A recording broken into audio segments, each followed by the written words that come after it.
আসসালামু আলাইকুম রহমতুল্লাহি ওবরাকাতু। টঙ্গীর বিশ্ব ইজতেমার মাঠে হামলার অন্যতম মাস্টার মাইন্ড ছিলেন জিয়া বিন কাসেম আল কাদেরি। তাকে মেট্রোপলিটন পুলিশ গ্রেফতার করতে সক্ষম হয়েছে। বর্তমানে সে পুলিশের হেফাজতে আছে। গাজীপুর মেট্রোপলিটন পুলিশ এবং ম্যাজিস্ট্রেট তাকে তার রিমান্ডের আবেদন করেছে এবং 2 দিনের রিমান্ড মঞ্জুর হয়েছে। সেখানে সে অনেক ধরনের স্বীকারোক্তি দিয়েছে এবং কিভাবে সে আওয়ামী লীগের সাথে যোগসূত্র রেখে কিভাবে সে ইসলামটাকে নষ্ট করার পায়তারা চালাচ্ছিল এই ব্যাপারে সে স্টেটমেন্ট দিয়েছে এবং কিভাবে আওয়ামী লীগ, ছাত্রলীগ, যুবলীগের সাথে হাত রেখে তাদেরকে ব্যবহার করে কিভাবে এই তাবলিগকে কেন্দ্র করে তাবলিগকে মাধ্যম বানিয়ে কিভাবে দেশের মধ্যে বিশৃঙ্খলা করতে পারে এই ব্যাপারে তাদের যথেষ্ট ভূমিকা ছিল, এটাও সে স্বীকার করেছে।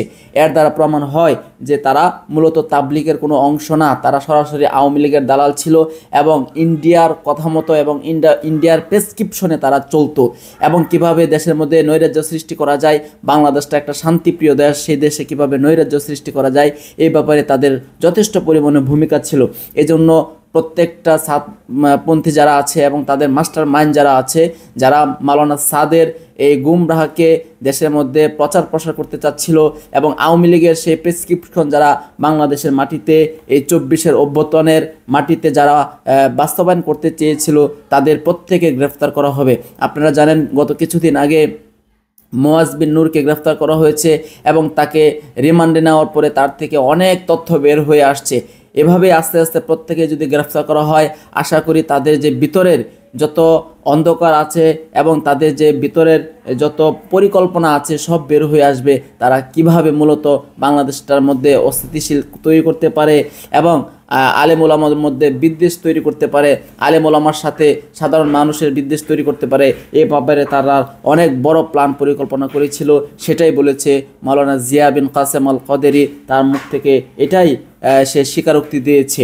আমি আশা করব এবং যারা এখনো পর্যন্ত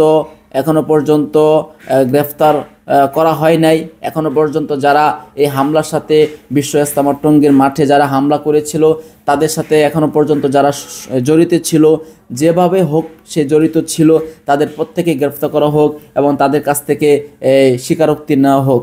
বিশেষ করে নামধারী মুফতি ওসামা নামক এক ব্যক্তি আছে, তাকেও গ্রেফতার করতে হবে এবং তার কাছ থেকেও স্বীকারোক্তি নিতে হবে। আশা করছি তার কাছ থেকে যদি স্বীকারোক্তি নেওয়া হয় তাহলে আরও অনেক কঠিন কঠিন তথ্য বের হয়ে আসবে। আপনারা জানেন মুফতি ওসামা সে আওয়ামী লীগের জমানায় তার সাথে অনেকের সম্পর্ক ছিল, অনেকের সম্পর্ক তার সাথে ছিল। স্বরাষ্ট্রমন্ত্রীর সাথে দেখতাম তাকে এবং আপনার তাপসের সাথে আমরা দেখতাম তাকে, আরও অনেকের সাথে যারা একদম হেভি ওয়েট প্রার্থী ছিল, হেভি ওয়েট ক্ষমতাসীন লোক ছিল, তাদের সাথেও তার ছবি দেখেছি, আমরা ওটা বসা দেখেছি। তো তাকে যদি গ্রেফতার করা হয় তাহলে আশা করছি অনেক গুরুত্বপূর্ণ তথ্য বের হয়ে আসবে। আমার মনে হচ্ছে, কেন জানি আমার মনে হচ্ছে আওয়ামী লীগ চলে যাওয়ার পর ছাত্রলীগকে যখন নিষিদ্ধ করা হয়েছে ঠিক তখনই আওয়ামী লীগ মনে করেছে যে ছাত্রলীগ দিয়ে কোনো কাজ হবে না, এখন ব্যবহার করতে হবে আমার রেখে যাওয়া সেই সাত লীগকে ব্যবহার করে মূলত দেশের মধ্যে নৈরাজ্য সৃষ্টি করতে হবে এবং অশান্তি সৃষ্টি করতে হবে। সেটাই করতে চেয়েছিল আমাদের শেখ হাসিনা করতে চেয়েছিল সেটা, কিন্তু সেটা করতে তারা সফল হয় নাই। সেখানেও তারা ব্যর্থ হয়েছে, সেখানেও দেশের মানুষ জনগণ সেটা দেখেছে এবং সচেতন হয়েছে এবং তাদেরকে পাকড়াও করতে সক্ষম হয়েছে। তবে এখানে একটা কথা স্পষ্ট হয়েছে, হক এবং বাতিল এখানে আলাদা হয়ে গেছে। এর আগে মানুষ অনেকে ভাবতো যে হক কোনটা বাতিল কোনটা, 2টা তাবলিগের দল হয়েছে, কোনটাতে আমরা যাব। এখন সাধারণ মানুষের মধ্যে এই প্রশ্ন আর নাই, কারণ এখন একদম স্বচ্ছ আয়নার মতো স্পষ্ট হয়ে গেছে কোনটা হক কোনটা বাতিল। যারা বাতিল ছিল তাদেরকে গ্রেফতার করা হচ্ছে এবং তারা বাংলাদেশের কোনো মসজিদে তাদের সন্ত্রাসী কার্যক্রম পরিচালনা করতে পারবে না। এটা বাংলাদেশের আইন পাশ হয়েছে আলহামদুলিল্লাহ। এবং এই নিউজ শুনে আমার মনে হচ্ছে বাংলাদেশের প্রত্যেকটা মানুষ যেভাবে 24-এর গণ অভ্যুত্থানের পরে শুকরিয়া আদায় করেছিল স্বৈরাচারী শেখ হাসিনা যাওয়ার পর, ঠিক তদ্রূপ এদেরকে যখন নিষিদ্ধ ঘোষণা করা হয়েছে, তাদেরকে নিষিদ্ধ ঘোষণা করার সাথে সাথে বাংলাদেশের 18 কোটি মানুষের অন্তর থেকে শুকরিয়ার বাণী বের হয়ে এসেছিল আলহামদুলিল্লাহ।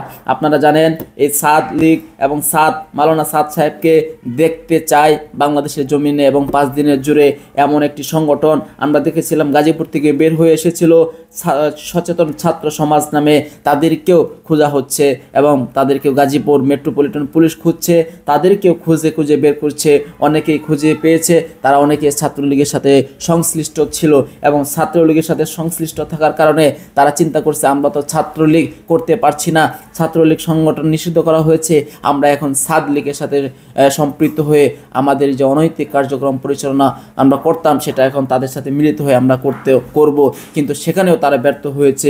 আলহামদুলিল্লাহ সুম্মা আলহামদুলিল্লাহ, এখন বাংলাদেশের প্রত্যেকটা মসজিদে মসজিদে এই নোটিশ টাঙিয়ে দেওয়া হোক এবং অনেক জায়গায় হয়েছে যে সাতপন্থীদের জামাত মসজিদে প্রবেশ করা নিষেধ। এটা হলো মাতবর বাজার জামে মসজিদে এরকম নোটিশ টাঙানো হয়েছে, আমাদের জামে মসজিদেও এই যে সলিমুল্লাহ রোড মসজিদ আছে সেখানেও এরকম নোটিশ টাঙানো হয়েছে, আর অনেক অসংখ্য মসজিদগুলোতে এভাবে নোটিশ টাঙানো হচ্ছে।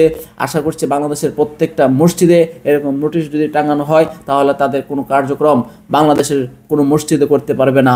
আরেকটি বিষয় আমি আপনাদেরকে জানিয়ে দিতে চাই, সেটি হলো তারা 2018 সালে তাদেরকে নিষিদ্ধ করার পরে তারা কিন্তু তাদের অনেকের বাসাবাড়ির ছাদে, গ্যারেজে ইত্যাদি জায়গাগুলোর মধ্যে তারা কিন্তু তাদের কার্যক্রম পরিচালনা করেছিল।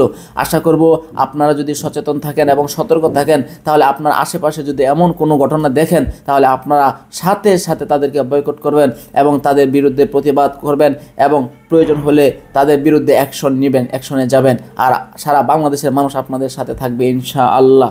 আশা করছি আপনারা সকলেই ভালো থাকবেন এবং এই সাত বাহিনী থেকে দূরে থাকবেন এবং তাদের হেদায়েতের জন্য দোয়াও করবেন। তারা যেহেতু আমাদের দিনী ভাই মুসলমান, এজন্য তাদের জন্য আমাদের দোয়া করা। তারা যদিও একটা অঘটন ঘটাতে চেয়েছিল এবং আওয়ামী লীগের সাথে যুগসূত্র রেখে অনেক ডকুমেন্টস এবং অনেক স্বীকারোক্তি পাওয়া যাচ্ছে, তারা আওয়ামী লীগের সাথে হাত রেখে তারা কাজ করছে। তো আল্লাহ পাক তাদেরকে হেফাজত করুক, হেদায়েত দিক, আবারও এই দেশকে বাঁচানোর লক্ষ্যে সবাইকে এক এবং নেক হয়ে কাজ করার তৌফিক দান করুক। আমিন। আসসালামু আলাইকুম ওয়া রাহমাতুল্লাহি ওয়া বারাকাতুহু।